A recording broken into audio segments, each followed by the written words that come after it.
La web, que possiblement avui he enterrat a diverses persones.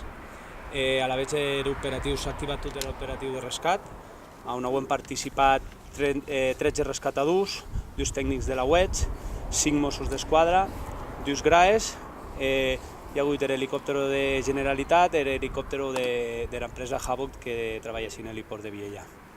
Aquest servei, com digui, ha arribat a 46, tas d'ets, la primera dotació de rescatadors ha arribat en lloc, s'ha començat la recerca de Marva i Reco, als 3 minuts hem trobat la primera víctima, s'ha trobat la primera víctima i hi ha hagut ja senyal de altra víctima.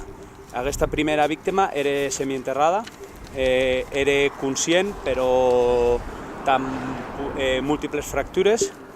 Després, al cap de 5 minuts més, la segona víctima que avui hem trobat ja ha estat desenterrada i s'han començat a les maniobres de RCP perquè era en parada.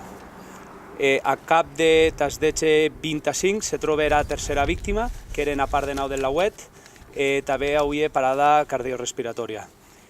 Aquesta tercera víctima, al moment, serà com a morta perquè avui les lesions incompatibles amb la vida, i l'altra víctima que estava en parada també serà per morta perquè també se li met el defibrilador i da sistòlia i confirmam que també és morta aquesta víctima.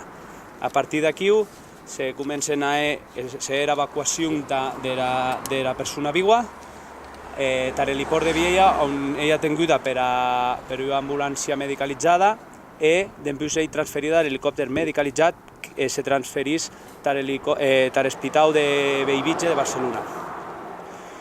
Les altres dues víctimes, un viatge, els Mossos han anat a la seva feina, són traslladades a l'heliport de Viella, on serà part judicial.